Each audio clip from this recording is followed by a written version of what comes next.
Nunca imaginé que el día más silencioso de mi vida sería el funeral de mi esposo Ernesto.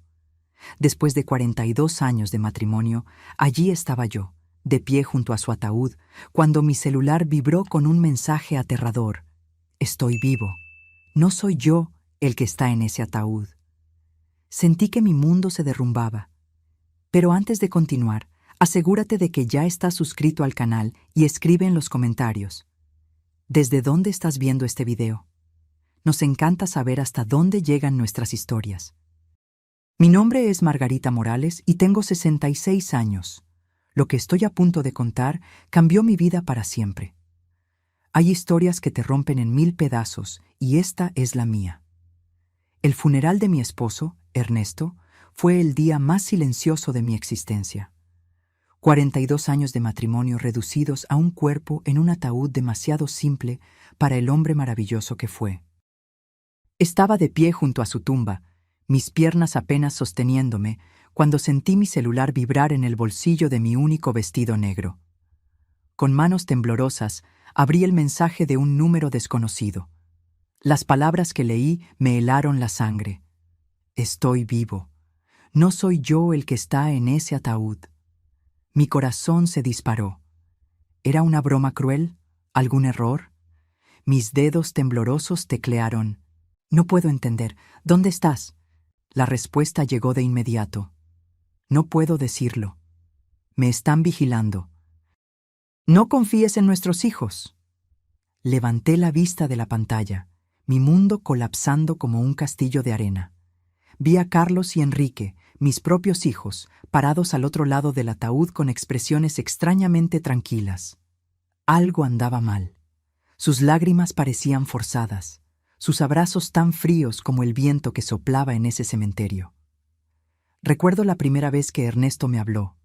Era un martes por la mañana soleado en San Juan del Río, nuestro pequeño pueblo mexicano. Yo caminaba hacia el mercado con mi vestido verde descolorido, llevando una cesta vacía que llenaría con lo poco que podía comprar para alimentar a mi madre enferma. Él salió de su pequeña tienda de bicicletas, con las manos manchadas de grasa, y me sonrió con una timidez que derritió mi corazón al instante. «Buenos días, Margarita», me dijo con voz suave. «¿Necesitas que le eche un vistazo a tu bicicleta?» Yo no tenía una bicicleta, pero inventé una excusa solo para poder hablar con él. Ese simple momento se transformó en encuentros bajo la gran higuera en la plaza, luego en promesas de amor eterno, y finalmente en una boda modesta llena de esperanza. Los primeros años fueron difíciles. Vivíamos en una casa de 2 habitaciones con techo de lámina que goteaba cuando llovía. Ernesto trabajaba de sol a sol en su taller, y yo cosía ropa para las mujeres del pueblo. Cuando nació Carlos, sentí una felicidad que creí imposible. Era un bebé perfecto con los ojos grandes de su padre. 2 años después, llegó Enrique, igualmente hermoso. Los crié con todo el amor del mundo, sacrificando mis propias necesidades por las de ellos. Ernesto era un padre maravilloso. Los llevaba a pescar en el río los domingos, les enseñaba a arreglar cosas con las manos y les contaba historias antes de dormir. Éramos una familia unida, o eso creía yo.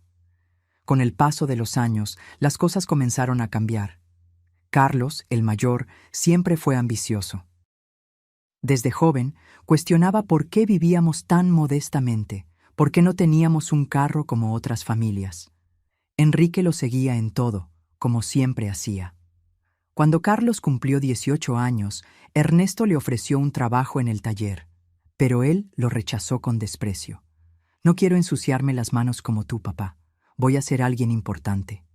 Esas palabras lastimaron a Ernesto profundamente. Lo veía por las noches en el porche, mirando las estrellas con una tristeza que intentaba esconder de mí. Su hijo había rechazado no solo su trabajo, sino toda su forma de vida. Los años pasaron y Carlos logró hacerse de un nombre en el mundo de los negocios inmobiliarios en la Ciudad de México. Enrique lo siguió poco después. Ambos comenzaron a ganar dinero, mucho más del que Ernesto y yo jamás vimos. Al principio, yo estaba orgullosa. Mis hijos habían escapado de la pobreza. Pero poco a poco, esa alegría se transformó en tristeza. Las visitas se hicieron menos frecuentes, las llamadas telefónicas más cortas. Cuando venían, llegaban en carros caros, vistiendo trajes elegantes, hablando de inversiones y propiedades. Miraban nuestra humilde casa con una extraña mezcla de lástima y vergüenza. «Mamá», me dijo Carlos durante una visita, «deberían mudarse a un lugar mejor. Esta casa se está cayendo a pedazos». Tenía razón, pero esa casa guardaba todas nuestras memorias. Fue allí donde criamos a nuestros hijos, donde compartimos miles de comidas, donde envejecimos juntos. No era lujosa, pero era nuestro hogar. Ernesto, siempre sabio, me decía: «Margarita, el dinero cambió a nuestros hijos. Ya no somos suficientes para ellos». Yo me resistía a creerlo. Seguía justificando sus ausencias, sus llamadas breves, sus promesas rotas. «Están ocupados construyendo sus vidas», me decía a mí misma. «Algún día volverán a ser los niños amorosos que criamos». Pero en mi corazón sabía que Ernesto tenía razón. Perdimos a nuestros hijos mucho antes de perder a mi esposo, solo que no sabía hasta qué punto se habían convertido en extraños para nosotros. El cambio más drástico vino cuando Carlos se casó con Jazmín Fuentes, una mujer de la ciudad que nunca ocultó su desdén por nuestro estilo de vida simple. La primera vez que la trajo a casa, llegó con tacones altos que se hundían en la tierra de nuestro porche y un elegante vestido rojo que parecía más caro que todo lo que yo había tenido. «Mucho gusto», me dijo con una sonrisa forzada, extendiendo solo las puntas de sus dedos para saludarme. Sus ojos recorrieron nuestro humilde hogar con una expresión que me hizo sentir pequeña. Durante la cena, apenas tocó la comida que yo había preparado con tanto amor. Carlos parecía nervioso, disculpándose constantemente por cosas que nunca antes lo habían avergonzado. «La próxima vez los llevaremos a un restaurante», le susurró a Jazmín, pensando que yo no podía escuchar. Pero yo escuché, y cada palabra me perforó el corazón como un cuchillo. Enrique se mantuvo soltero, pero adoptó la misma actitud distante de su hermano. Sus visitas se limitaban a ocasiones especiales, e incluso así, siempre parecía apurado por irse, constantemente en el celular cerrando negocios. Los domingos en familia se convirtieron en un recuerdo distante. Las Navidades se volvieron frías y formales. Mis hijos traían regalos caros que no necesitábamos. Se quedaban por unas horas y luego se marchaban con evidente alivio. Ernesto y yo envejecimos solos, consolándonos el uno al otro. Él continuó trabajando en su taller, aunque sus manos ya no tenían la misma fuerza. Yo seguía con mis costuras, pero mis ojos ya no eran los mismos. Vivíamos con nuestra pequeña renta, orgullosos de no pedirle nada a nuestros exitosos hijos. ¿Sabes cuál es la parte más triste, Margarita?, me dijo Ernesto una noche mientras tomábamos café en el porche. No es que tengan dinero, es que el dinero los hizo creer que ya no somos importantes. Las cosas empeoraron cuando Carlos compró una casa de $200,000 en un barrio exclusivo en la Ciudad de México. Enrique siguió su ejemplo, invirtiendo en un condominio de lujo que costó $150,000. De repente, nuestros hijos poseían fortunas que no podíamos ni imaginar. «Deberían vender esta casa y mudarse a una comunidad de jubilados», sugirió Jazmín durante una visita.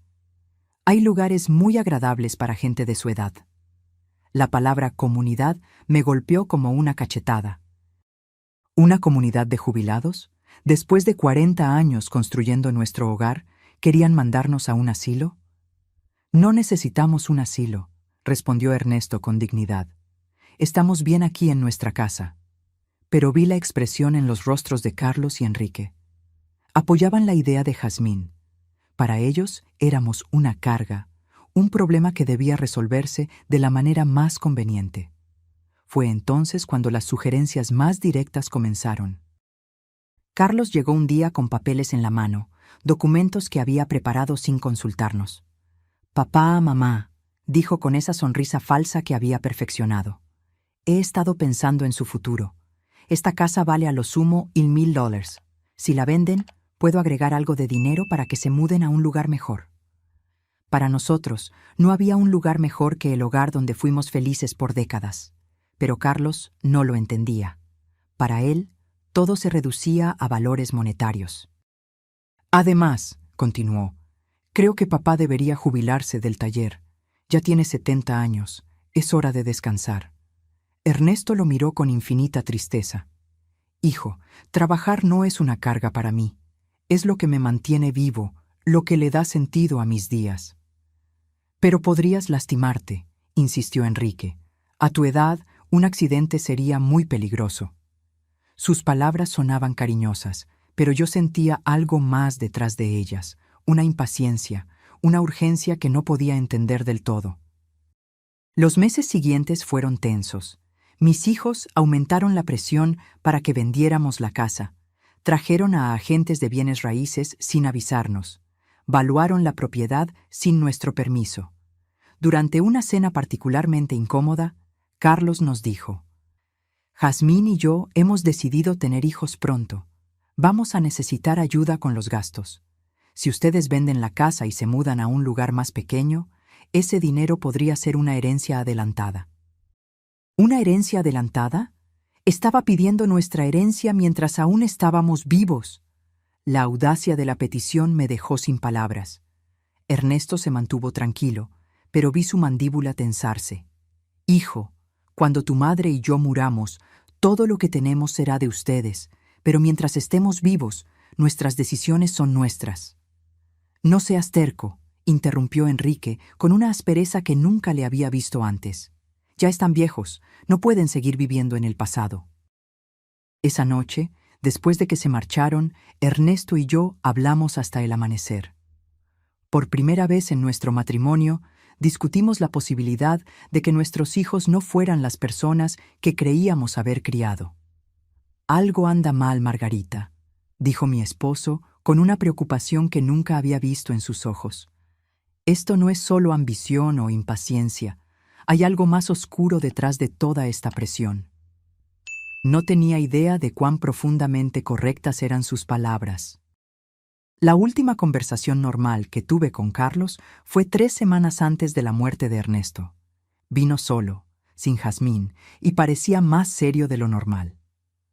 «Mamá», me dijo, sentado a la mesa de la cocina donde tantas veces había desayunado de niño, «quiero que sepas que, pase lo que pase, Enrique y yo siempre cuidaremos de ti».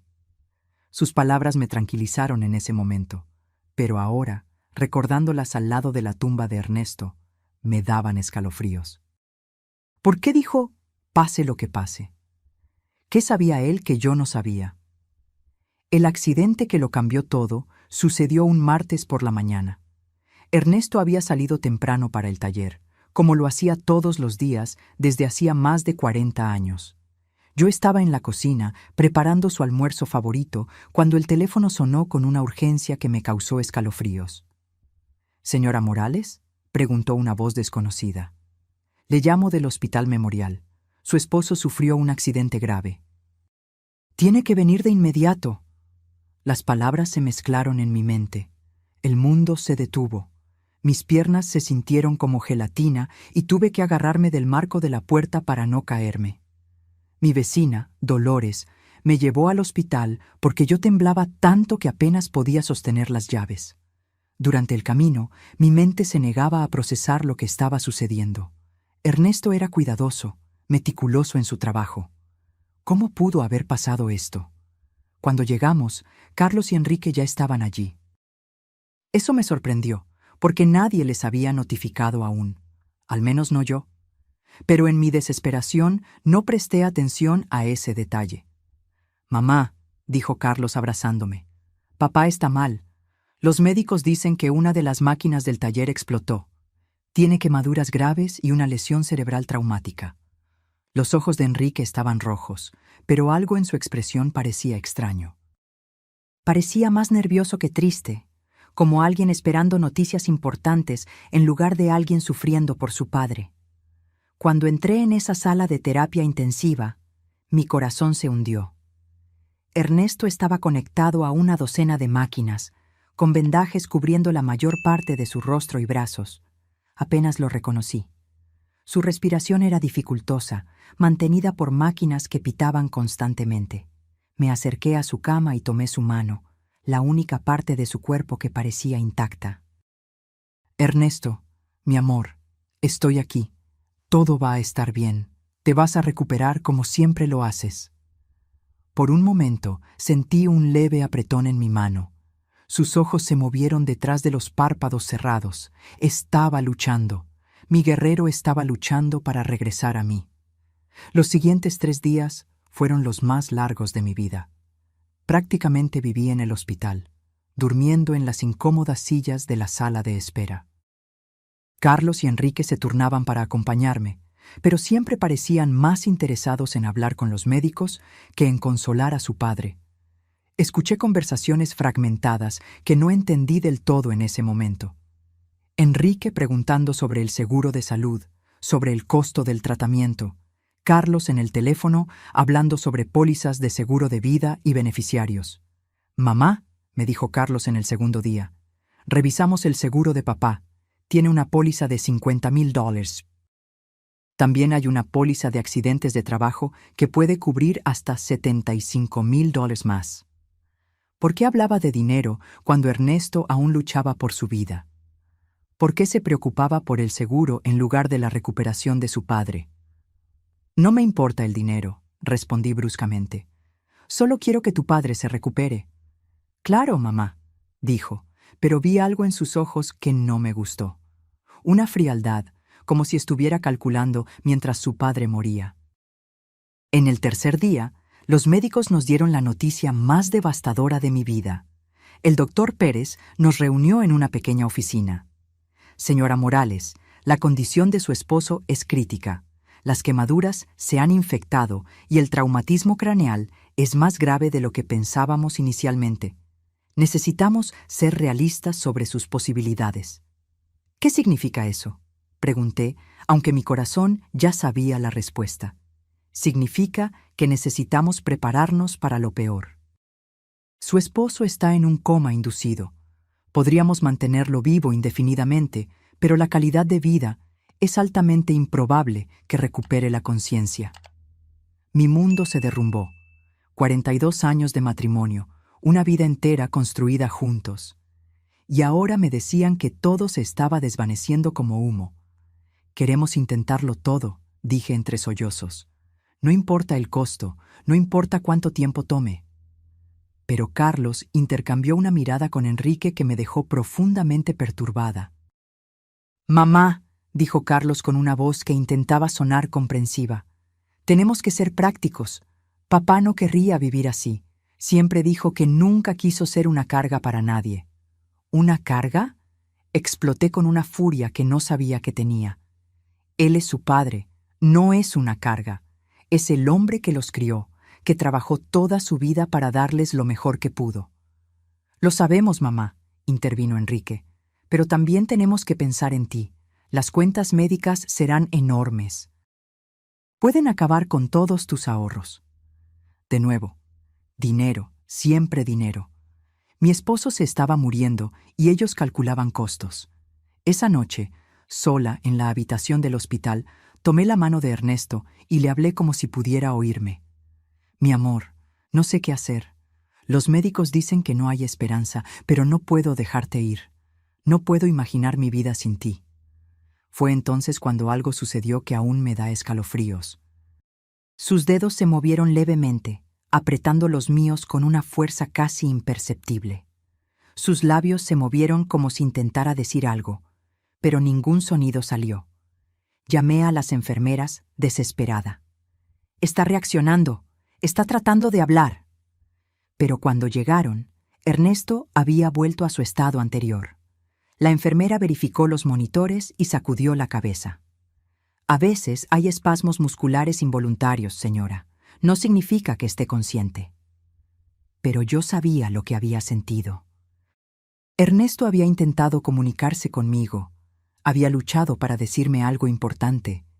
2 días después, en las primeras horas de la mañana, Las alarmas de la máquina sonaron.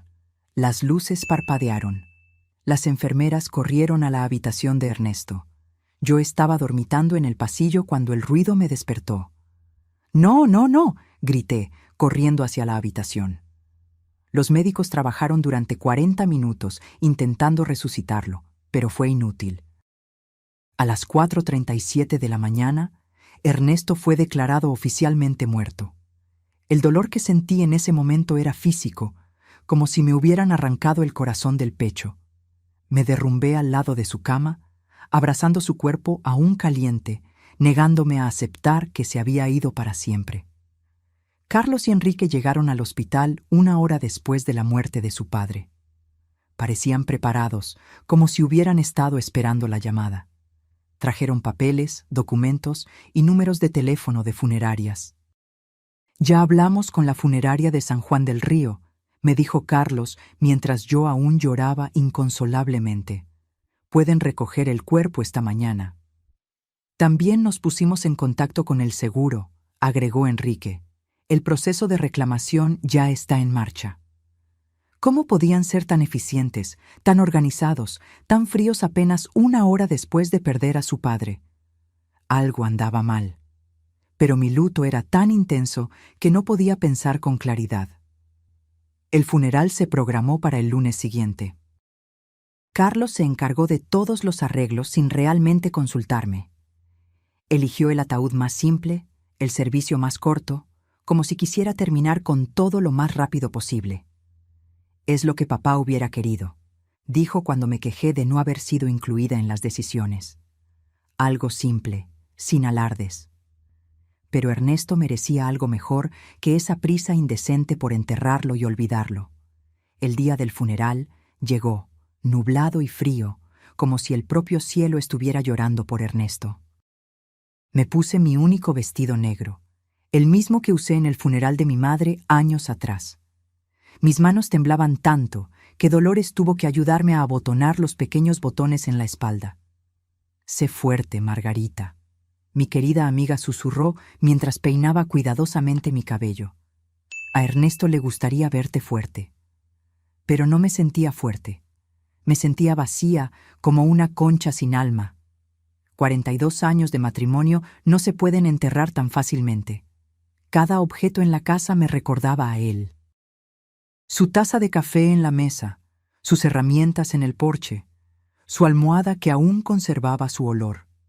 Cuando llegamos al cementerio, me sorprendió lo poca gente que asistió. Esperaba ver a más colegas de trabajo de Ernesto, más vecinos, más conocidos, pero éramos solo Carlos, Enrique, Jazmín, Dolores, yo y el pastor. «¿Dónde están los muchachos del taller?», le pregunté a Carlos. «No queríamos molestar a nadie», respondió rápidamente. Papá era una persona reservada. Hubiera preferido algo íntimo. Pero eso no era cierto. Ernesto amaba a su comunidad. Se preocupaba por sus vecinos. Él habría querido que vinieran a despedirse. ¿Por qué Carlos había decidido hacerlo todo tan secreto, tan apresurado? Durante el servicio, observé a mis hijos con un extraño desapego emocional. Carlos mantenía una expresión solemne apropiada para la ocasión, pero sus ojos constantemente se desviaban al reloj. Enrique parecía inquieto, como si tuviera cosas más importantes que hacer. Jazmín discretamente revisaba su celular detrás de su velo negro. Así fue como se despidieron de su padre, con impaciencia y distracciones. Cuando llegó la hora de echar tierra sobre el ataúd, mis piernas se negaron a sostenerme. Dolores tuvo que apoyarme mientras yo sollozaba incontrolablemente. El sonido de la tierra golpeando la madera fue final, concluyente, sin esperanza. Fue en ese preciso momento, parada al lado de la tumba, que mi celular vibró. Un mensaje de texto de un número desconocido. «Estoy vivo. No soy yo el que está en ese ataúd». Mi corazón se detuvo. Las letras danzaban frente a mí como si estuviera alucinando. ¿Me estaba volviendo loca de luto? Con manos temblorosas, respondí. «¿Quién eres?». La respuesta llegó de inmediato. «No puedo decirlo. Me están vigilando. no confíes en nuestros hijos. El celular se cayó de mis manos como si estuviera quemando. Dolores se agachó para recogerlo, pero la detuve abruptamente. No podía dejar que nadie más viera esos mensajes. No hasta que entendiera lo que estaba pasando. ¿Estás bien, mamá?, preguntó Carlos, acercándose con una expresión preocupada. Lo miré, tratando de encontrar alguna pista en su rostro. Sus ojos parecían sinceros, pero ahora cada gesto, cada palabra, cada expresión parecía sospechosa. Estoy bien, mentí, guardando el celular en mi bolso. Solo necesito ir a casa. En el camino de regreso, no podía quitarme esos mensajes de la cabeza. ¿Era posible que alguien estuviera haciendo una broma cruel en el peor momento de mi vida? ¿O había realmente la posibilidad de que Ernesto estuviera vivo? Pero si estaba vivo, ¿a quién habíamos enterrado? Esa noche, sola en mi casa que ahora parecía una tumba, revisé cada detalle de los últimos días. El accidente de Ernesto había sido extraño desde el principio. Según Carlos, una máquina había explotado en el taller, pero Ernesto conocía cada tornillo de ese lugar. Era meticuloso con el mantenimiento, obsesivo con la seguridad. Además, ¿cómo llegaron mis hijos al hospital tan rápidamente si nadie les había notificado? El hospital me llamó a mí primero. Yo era el contacto de emergencia. ¿Cómo se enteraron del accidente antes que yo? Y luego estaba el dinero. Desde el primer día, Carlos y Enrique habían hablado sobre pólizas de seguro y beneficiarios como si hubieran estado esperando este momento, preparándose para él. Decidí revisar los papeles de Ernesto. En su viejo escritorio de madera, él guardaba todos los documentos importantes en una caja de metal. Encontré la póliza de seguro de vida de $50,000 que Carlos había mencionado, pero había algo que no recordaba. La póliza había sido actualizada solo 6 meses antes, aumentando la cobertura de $5,000 a $50,000. ¿Por qué Ernesto había aumentado su seguro de vida? Nunca me había mencionado este cambio, y más importante, ¿quién había sugerido que lo hiciera? Seguí buscando y encontré algo aún más perturbador. Una póliza de seguro de accidentes de trabajo que yo no conocía, comprada solo 2 meses antes de su muerte. $75,000 en caso de muerte accidental en el trabajo.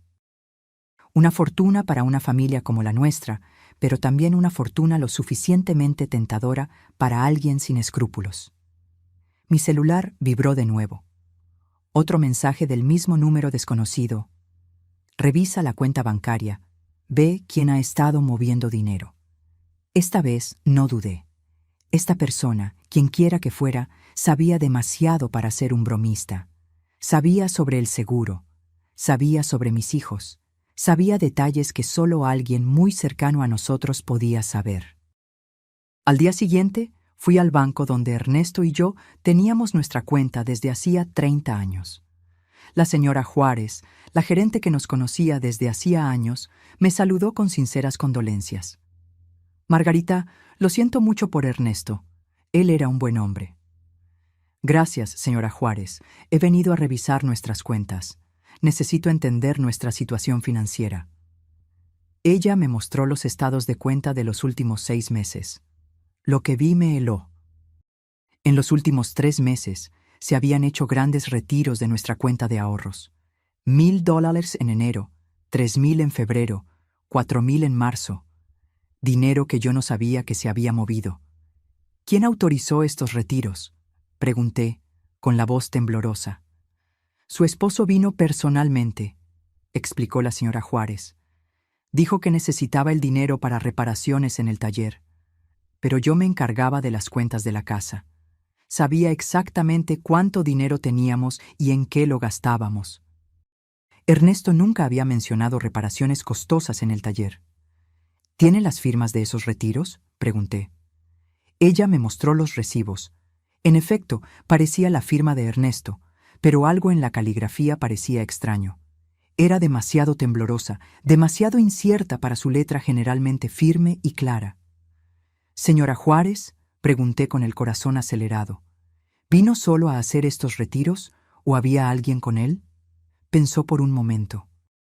Ahora que lo menciona, creo que vino con uno de sus hijos 1 o 2 veces.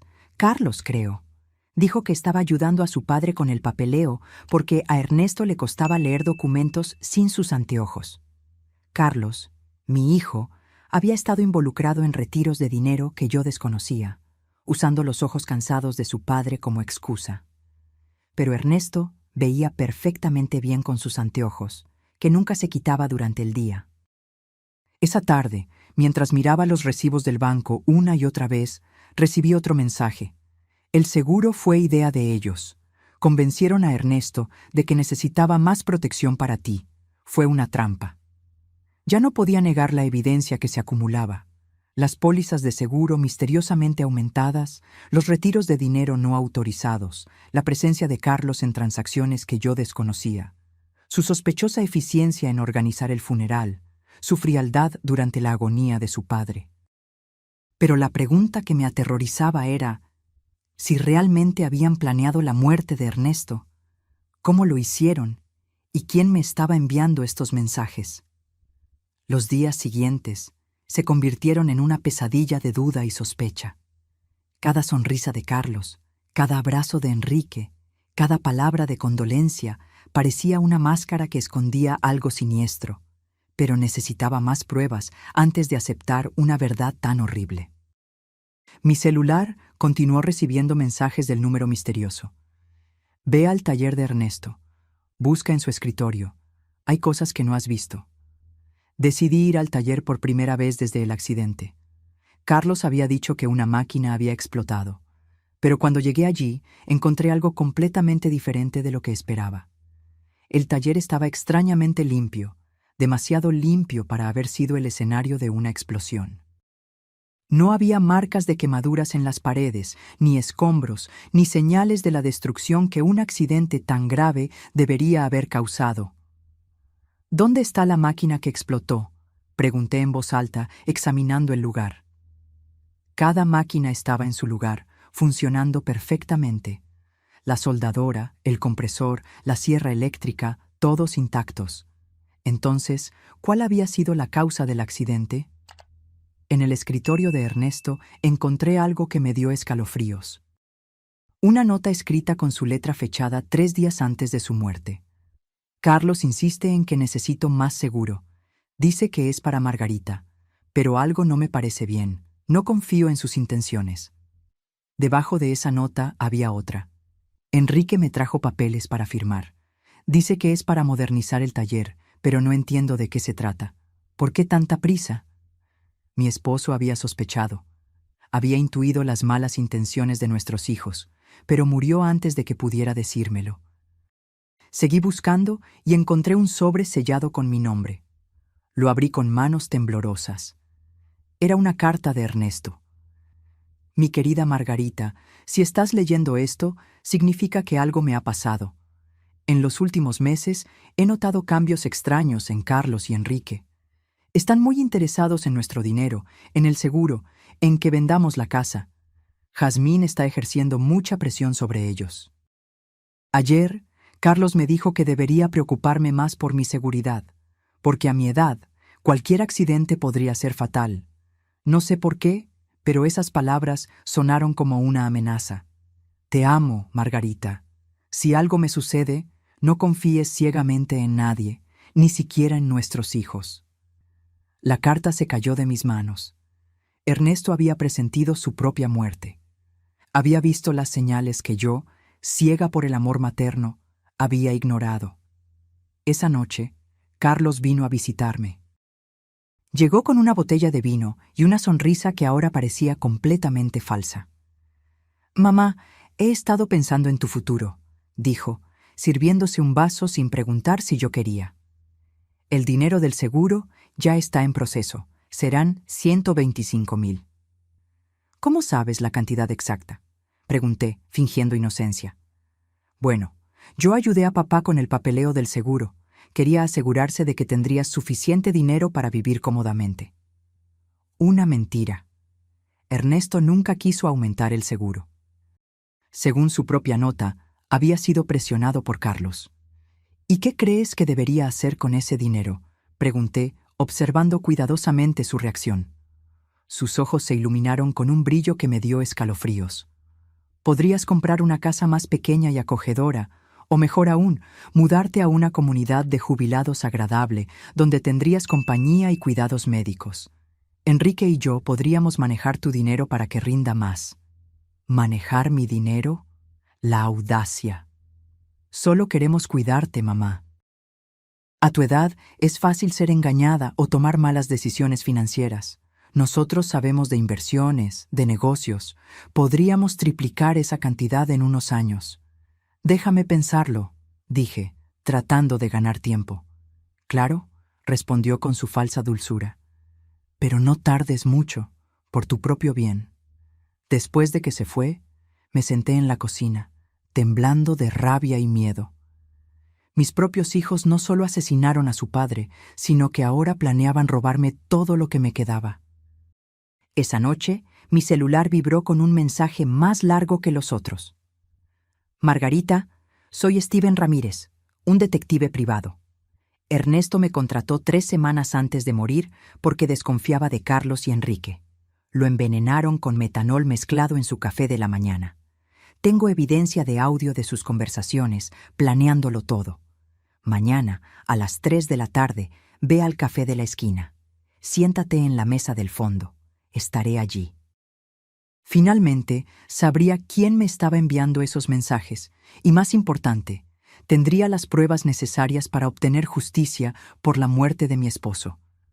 Pero también sabía que no tenía mucho tiempo. Carlos y Enrique habían revelado sus intenciones. Si no actuaba rápido, terminaría encerrada en un asilo mientras ellos gastaban el dinero que le costó la vida a Ernesto. La guerra había comenzado. Y aunque era una mujer de 66 años contra 2 hombres despiadados, tenía algo que ellos no tenían: la verdad. Y la verdad, tarde o temprano, siempre encuentra la manera de salir a la luz. El día siguiente llegó cargado de nerviosismo y expectación. Me vestí con cuidado, eligiendo mi vestido morado más serio. A las 2:30 de la tarde, caminé hacia el café con pasos decididos, pero cautelosos. Cada sombra parecía sospechosa. Cada persona en la calle podría ser un espía enviado por mis hijos. El café estaba moderadamente lleno. Fui directamente a la mesa del fondo, como se me indicó. Pedí un té de manzanilla y esperé, con las manos temblando levemente sobre la mesa de madera desgastada. Exactamente a las 3 en punto, un hombre de 50 años se acercó a mi mesa. Era alto, de cabello canoso, con ojos inteligentes y una expresión seria, pero amable. Llevaba una carpeta marrón debajo del brazo.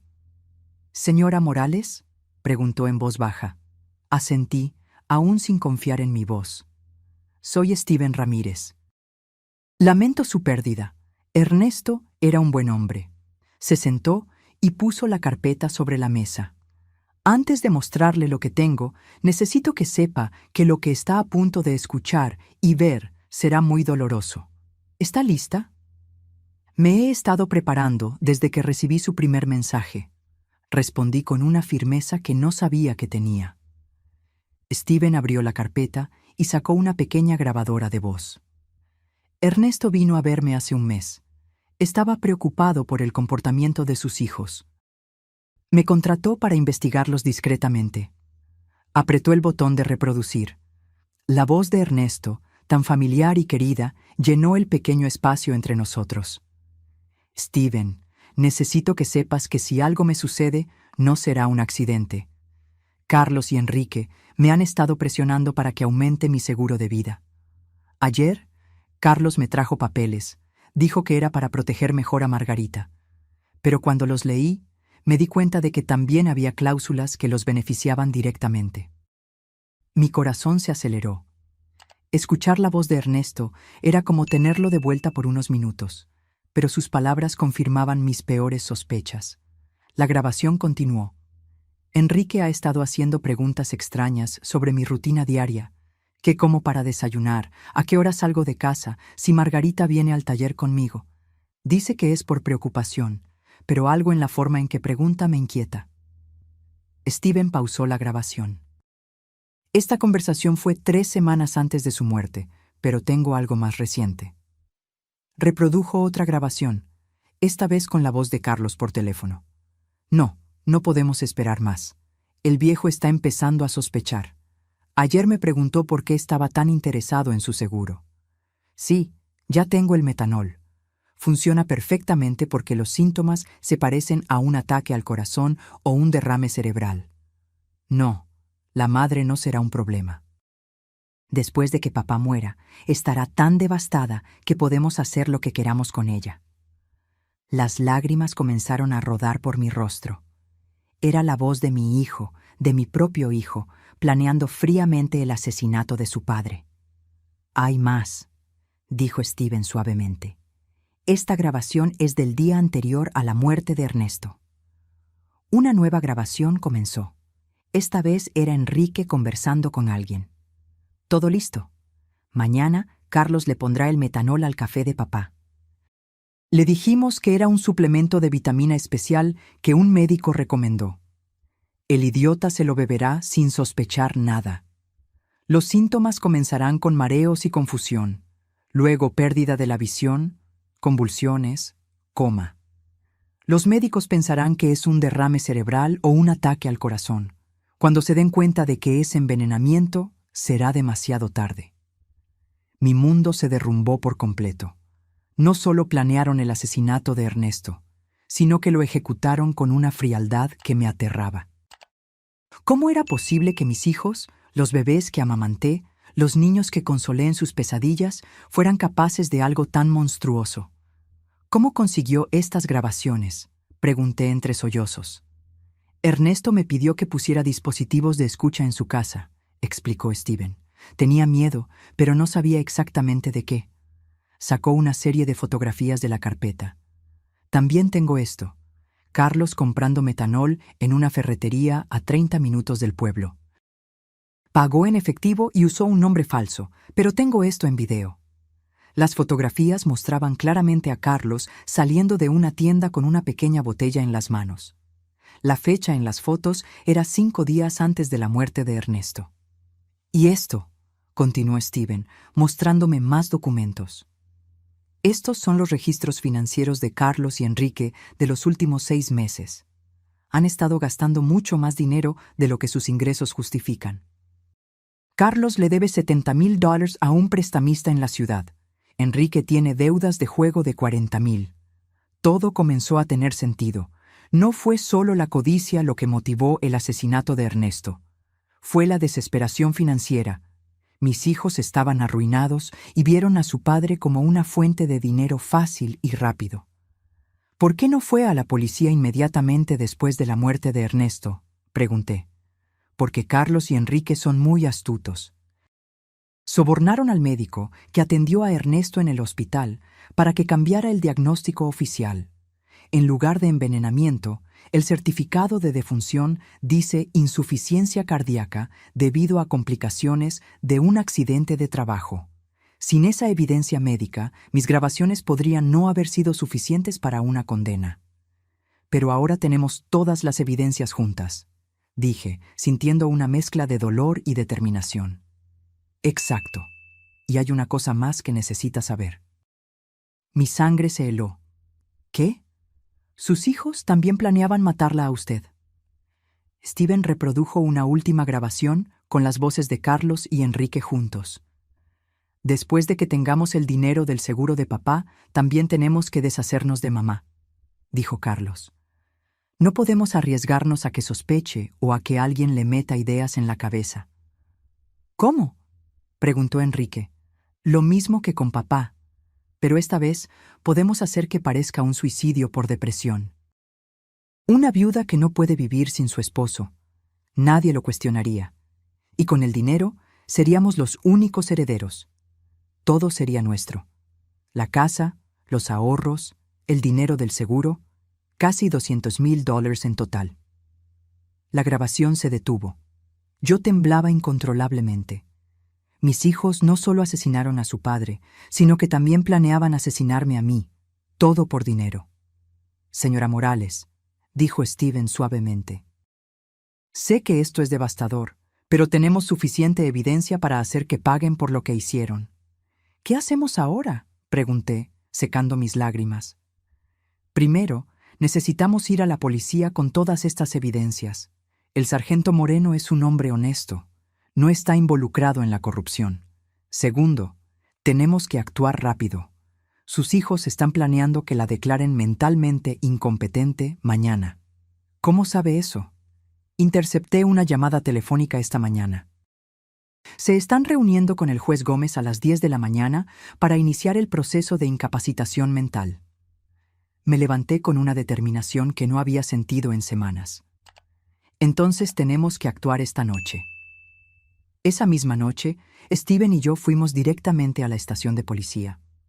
El sargento Moreno estaba en el turno de noche, lo cual era perfecto para nuestros propósitos. Cuando llegamos, le presenté todas las pruebas, las grabaciones de audio, las fotografías de Carlos comprando metanol, los documentos bancarios que mostraban los retiros no autorizados, los resultados médicos de Ernesto que probaban su perfecta salud, y finalmente, las conversaciones grabadas donde mis hijos confesaron tanto el asesinato de su padre como los planes para matarme. El sargento escuchó cada grabación con una expresión cada vez más seria. «Esto es monstruoso», murmuró cuando terminamos. «¿Estás segura de que quiere seguir adelante con esto? Una vez que arrestemos a sus hijos, no hay vuelta atrás». «Sargento», respondí con toda la dignidad que pude reunir. «Estos hombres asesinaron a mi esposo a sangre fría por dinero. Estaban planeando asesinarme también. Ya no son mis hijos. Son criminales que deben pagar por sus crímenes». 3 meses después, el juicio comenzó. La corte estaba abarrotada. Reporteros de varios periódicos regionales vinieron a cubrir lo que ya era conocido como el caso de los hijos asesinos. Las evidencias eran irrefutables. Las grabaciones no mentían. Los documentos bancarios no mentían. La evidencia forense del metanol en el cuerpo exhumado de Ernesto no mentía. Cuando fue mi turno de testificar, caminé hacia el estrado con las piernas temblorosas, pero la mente clara. «Señora Morales», me preguntó el fiscal, «¿puede decirnos cómo era su relación con sus hijos antes del asesinato de su esposo?» «Yo pensaba que tenía una buena relación con ellos», respondí, mirando directamente a Carlos y Enrique. «Los crié con amor, sacrifiqué todo por su bienestar. Su padre trabajó de sol a sol para darles lo mejor que podíamos. Nunca imaginé que el amor y el sacrificio se convertirían en la razón de su asesinato». El jurado deliberó por solo 6 horas. Cuando regresaron, el silencio en la sala era absoluto. Pude escuchar los latidos de mi propio corazón mientras el juez leía el veredicto. En el caso del Estado contra Carlos Morales y Enrique Morales por el cargo de asesinato en primer grado de Ernesto Morales, encontramos a los acusados culpables. Carlos se desplomó en su silla. Enrique permaneció rígido, mirando al frente sin expresión.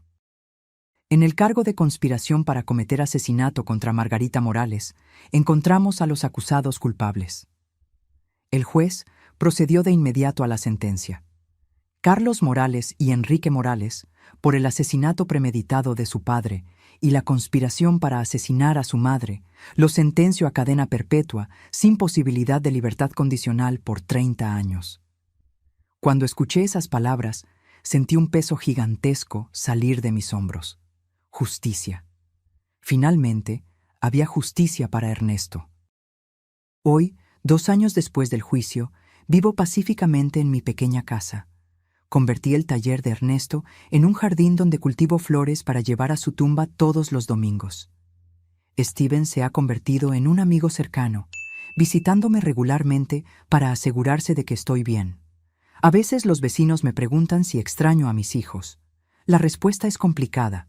Extraño a los niños que eran, pero esos niños murieron mucho antes que Ernesto. Los hombres en los que se convirtieron no eran mis hijos. Eran extraños que compartían mi sangre, pero no mi corazón. He aprendido que la verdadera familia no se define por la sangre, sino por el amor, la lealtad y el respeto mutuo. Ernesto fue mi verdadera familia durante 42 años. Los amigos que me apoyaron durante el juicio son mi familia ahora. La justicia no trajo a Ernesto de vuelta, pero me dio paz. Y en las noches tranquilas, cuando me siento en el porche donde tantas veces tomamos café juntos, juro que puedo sentir su presencia, orgulloso de mí por haber sido lo suficientemente fuerte para hacer lo correcto, incluso si eso significaba perder a mis hijos para siempre. 5 años después de ese terrible día en el cementerio, fundé la Fundación Ernesto Morales para víctimas de crímenes familiares, usando el dinero del seguro para ayudar a otras personas que han pasado por tragedias similares. Ninguna cantidad de dinero podría traer de vuelta a mi esposo, pero cada persona que ayudamos es una pequeña victoria contra la oscuridad que casi me consume. Como le dije a una joven que vino a buscar ayuda la semana pasada, la familia no es una excusa para el crimen. El amor con límites es el amor verdadero, y nunca, jamás, es demasiado tarde para buscar justicia, no importa quién sea el culpable. Ahora, si te gustó esta historia, haz clic en el próximo video que aparece en la pantalla, porque en él hay una historia de traición y giros como nunca antes has visto.